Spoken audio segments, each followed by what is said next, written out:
Assalamualaikum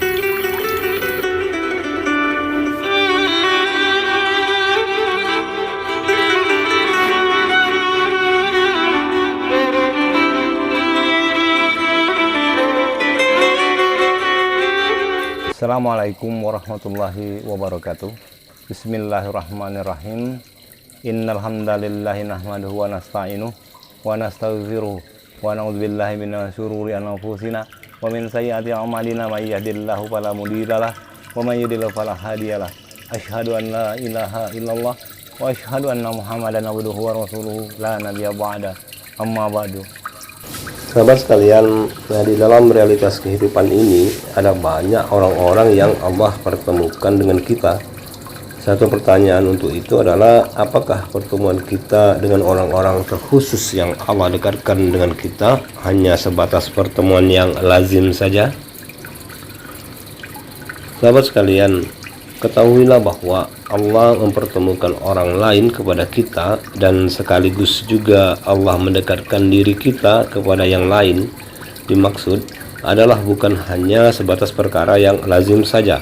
Dan bagi orang-orang yang berburu hikmah, maka tidak ada perjumpaan terlebih kedekatan yang tanpa hikmah menyertainya. Semua perkara dalam hidup ini ada ayat-ayat kauniyah dan ayat kauniyahnya. Itu artinya semua perkara ada hikmah atau pelajarannya terkait perkara perjumpaan kita dengan yang lain dan atau kedekatan kita dengan yang lain tersebut.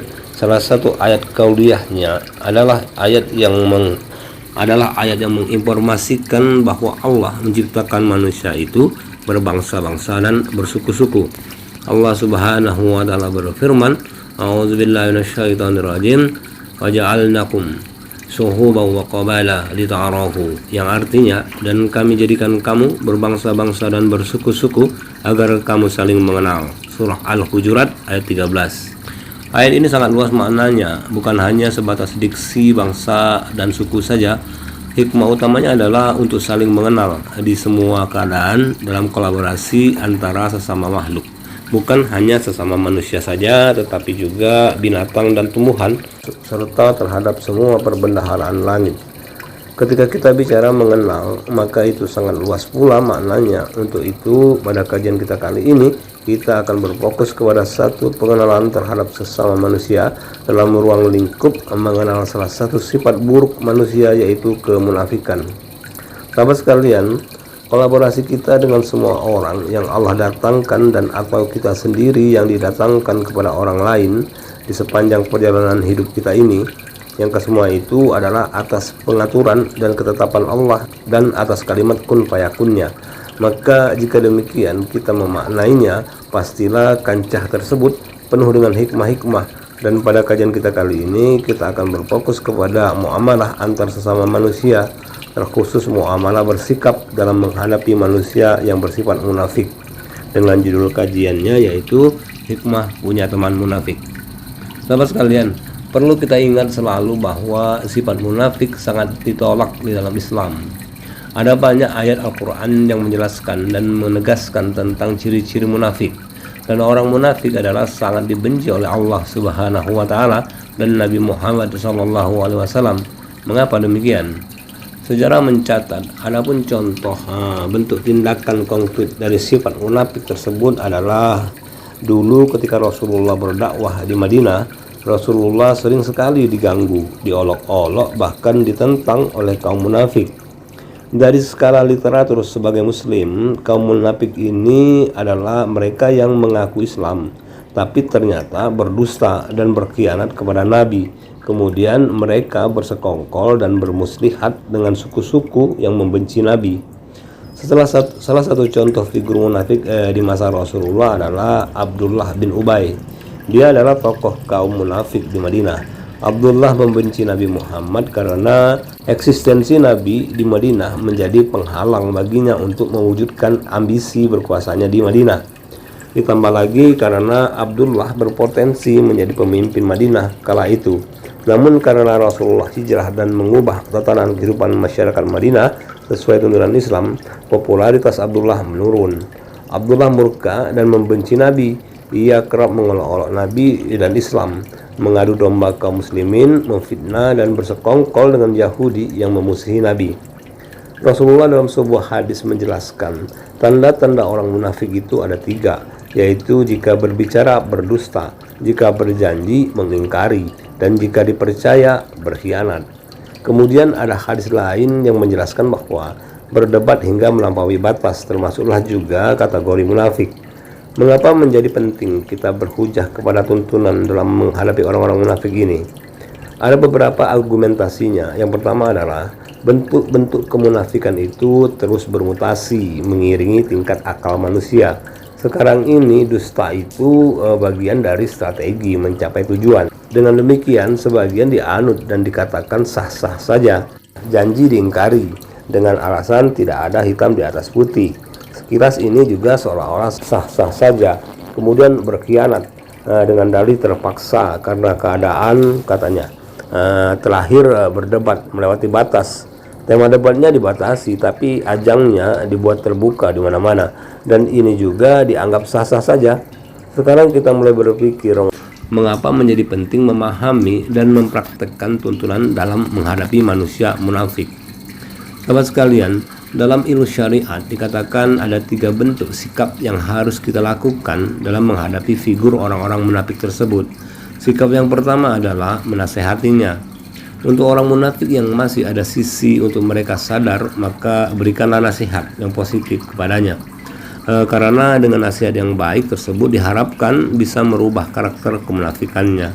Kemudian sikap yang kedua yaitu qaulan bagilan.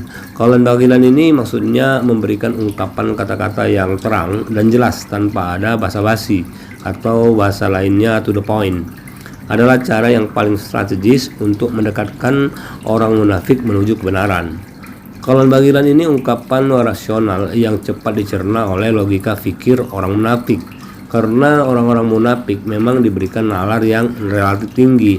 Qaulan bagilan dapat juga diartikan sebagai komunikasi rasional humanis yang diperuntukkan bagi siapa saja yang lebih mendahulukan logikanya ketimbang hatinya, termasuklah orang-orang yang munafik dan egois. Kemudian sikap yang ketiga yaitu berpaling. Sikap ini adalah sikap terakhir yang harus diambil, yang didahului dengan sikap pertama dan kedua tadi. Ketika orang munafik dimaksud adalah yang sudah keras hatinya, dan biasanya ini sejalan dengan usia. Semakin tua orang munafik ini akan semakin munafik dan sungguh-sungguh munafik. Hanya Allah yang sanggup membalikkan hatinya dan memberinya hidayah. Dan terhadap orang munafik seperti ini, tuntunan menghadapinya adalah berpaling. Mengapa berpaling? Karena jika dihadapi maka sangat berpotensi kepada perdebatan dan bahkan pertikaian. Berhujah kepada ayat Al-Quran, sesungguhnya orang munafik itu adalah orang yang tak kokoh pendiriannya. Orang munafik adalah orang yang hati dan gerak-geriknya tak pernah beriringan. Orang munafik adalah orang yang selalu berseri-seri di hadapan orang yang dia benci, padahal orang yang dia benci adalah orang yang memberikan dia banyak manfaat dan kebaikan. Pantaslah Nabi Muhammad SAW diperintahkan oleh Allah untuk berpaling dan tak perlu mengajak kompromi dalam perjuangan terhadap orang-orang munafik tersebut. Allah Subhanahu wa taala berfirman, "A'udzubillahi minasyaitonirrajim. Wa iza ra'aitahum tu'jibuka ajzamuhum wa yaqulu tasma' liqaulihim ka'annahum khusubun musannadah yahsabuna kulla shay'in 'alaihim humul adu fahazzarhum qatallahumullahu anna yu'fakun." Yang artinya, dan apabila engkau melihat mereka, tubuh mereka mengagumkanmu, dan jika mereka berkata, engkau mendengarkan tutur katanya. Mereka seakan-akan kayu yang tersandar.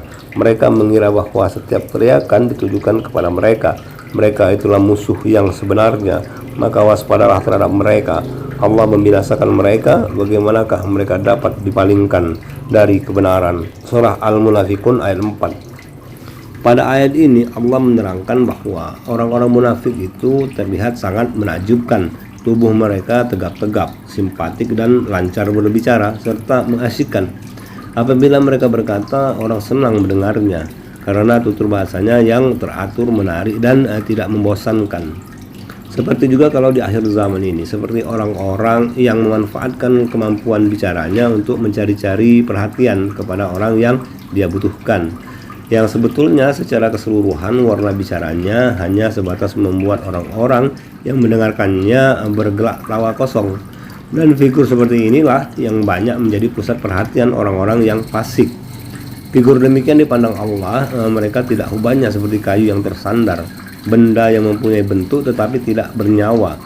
Ini biasa dipakai sebagai perumpamaan bagi orang-orang yang kelihatannya bagus, sebagaimana figur yang suka cari-cari perhatian, tetapi amal perbuatan mereka amat jelek. Lahiriahnya elok, tetapi hatinya busuk. Tidak ubahnya dengan kayu yang di dalamnya kosong melompong. Kelihatannya indah, tapi tidak dapat digunakan. Tidak dapat diharapkan daripadanya hal yang baik dan bermanfaat. Sahabat sekalian, setiap ada kata-kata yang sifatnya amar ma'ruf nahi munkar, mereka orang-orang munafik ini menyangka bahwa kata-kata itu ditujukan kepadanya. Mereka takut kalau kedudukan dan pangkatnya terancam dan rahasianya terbongkar. Cercaan dan cemoohan terhadap mereka akan datang dan mereka akan menjadi bulan-bulanan.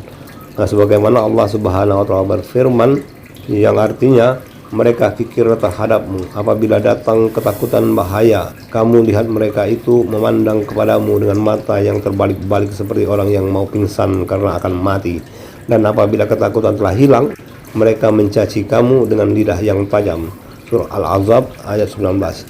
Mereka itu sebenarnya adalah musuh. Karena itu berhati-hatilah menghadapinya.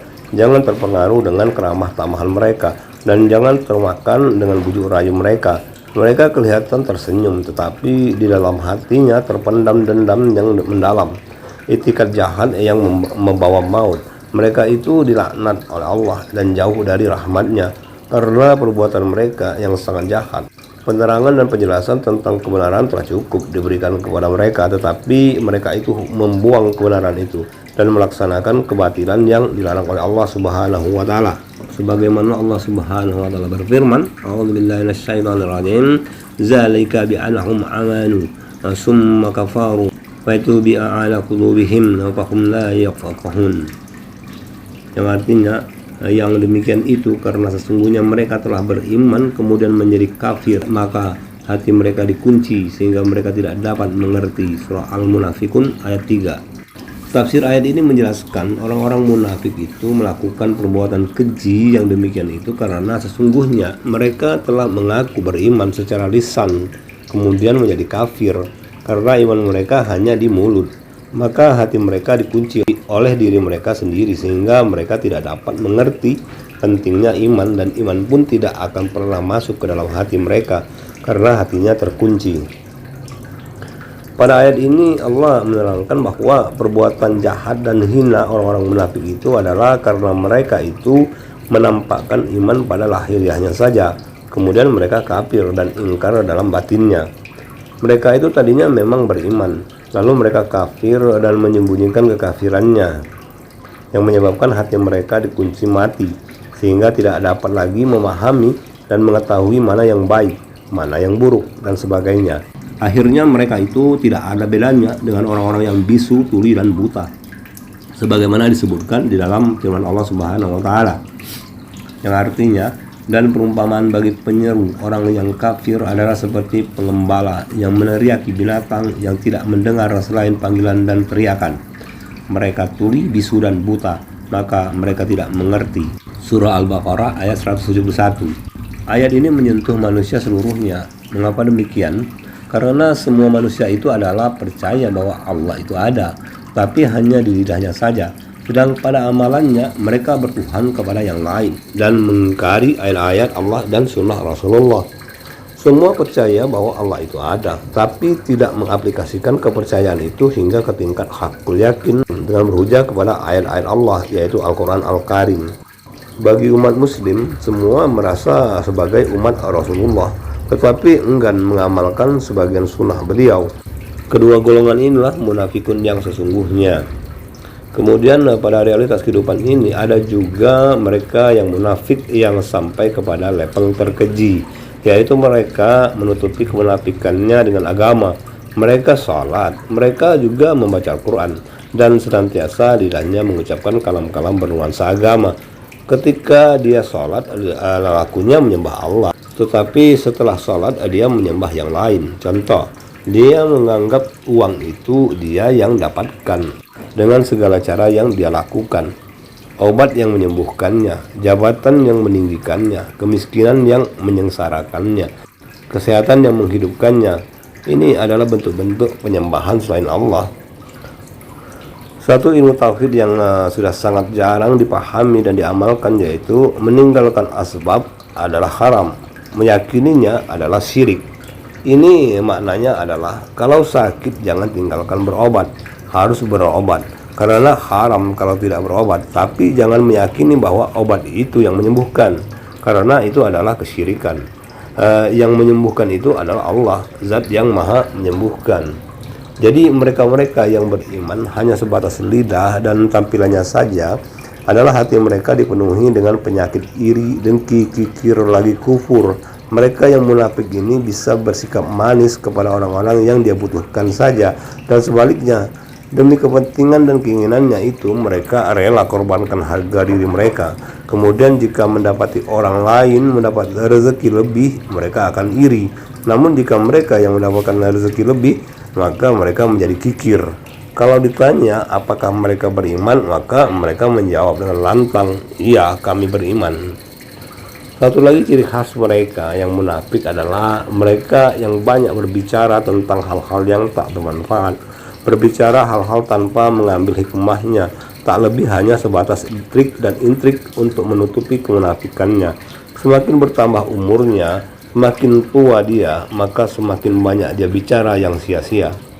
Kalau saja semua orang yang sudah berusia tua diberitahukan oleh Allah hari kematiannya yang sudah dekat, maka pastinya akan terbungkam mulutnya, akan tertutup mata dan telinganya dari semua perkara dunia.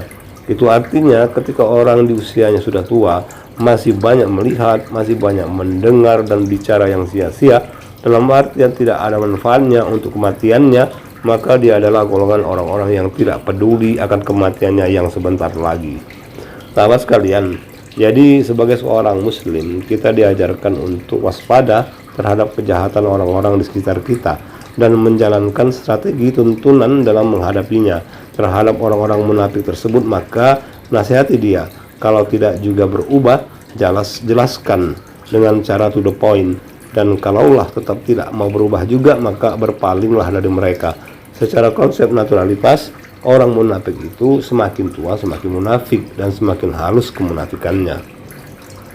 Sahabat sekalian, demikianlah kajian kita kali ini. Semoga kita dihindarkan dan diselamatkan Allah dari kejahatan buah dari kemunafikan, dan juga semoga Allah senantiasa memelihara kalbu dan pikiran kita agar tetap lurus meyakini kalimat la ilaha illallah, tiada Tuhan selain Allah.